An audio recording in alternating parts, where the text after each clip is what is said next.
Uchchhal police સ્ટેશનનો mobile ચોરીનો phone શોધાયેલ ગુનો શોધી કાઢતી local crime branch Tapi parole follow squad Tapi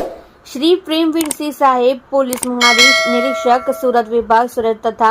Shri Rahul Patel સાહેબ પોલીસ અધિક્ષક તાપી વ્યારાનાઓએ જિલ્લામાં પ્રોહિંગ જુગારની ગેરકાયદેસર પ્રવૃત્તિ કરતા બુટલેગરો પર તથા નાસ્તા ફરતા આરોપીઓ અને શરીર મિલકત સંબંધિત ગુનાઓ ડિટેક્ટ કરી કડક કાર્યવાહી કરવા સૂચના આપેલ હોય જે અનુસંધાને આજરોજ Shri N G Panjani incharge police inspector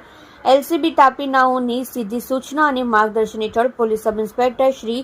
જેબી આહિર એલસીબી તાપી તથા એલસીબી પેરોલ ફોલો સ્ક્વોડ તાપીના પોલીસ માણસોએ ખાનગી બાતમીદારો રોકી તેમજ ટેકનિકલ સર્વેલન્સ આધારિત તપાસ ચાલુ હતી. દરમિયાન પેરોલ ફોલોના assistant police constable Hasmukhbhai Virjibhai તથા એલસીબીના assistant head constable Vinodbhai Pratapbhai નાઓને સંયુક્ત રીતે બાતમી હકીકત મળેલ કે ઉચ્છલ પોલીસ સ્ટેશન પાર્ટે 2024 ઇપીકો કલમ 379 મુજબ ઓપ્પો કંપની મોબાઈલ કોઈ અજાણ્યો ચોર ઇસમ ચોરી કરી લઈ ગયેલ હોય જે ફોનમાં સિમ કાર્ડ ધારક અમિતકુમાર ઓમપ્રકાશ યાદવ રહેઠાણ AWL બેસ્તાન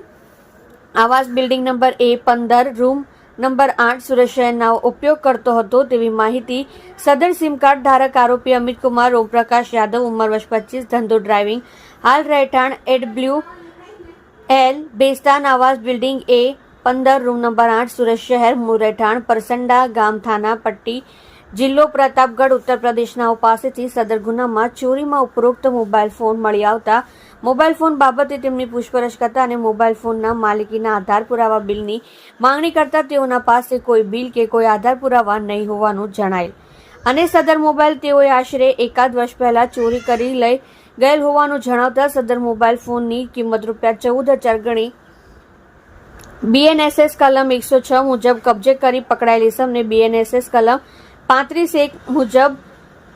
આજ રોજ તારીખ 1/9/2024 કલાક 4 વાગે અટક કરી ઉચ્છલ પોલીસ સ્ટેશન પાર્ટે 2024 ઇપીકો કલમ 379 મુજબના ગુનાના કામે આગળની વધુ તપાસ સારું વ્યારા પોલીસ સ્ટેશન ખાતે સોંપેલ છે. તમે જોઈ રહ્યા છો live India today news channel. Reporter Manojbhai સાથે કેમેરામેન રમેશભાઈ જયસ્વાલની સાથે.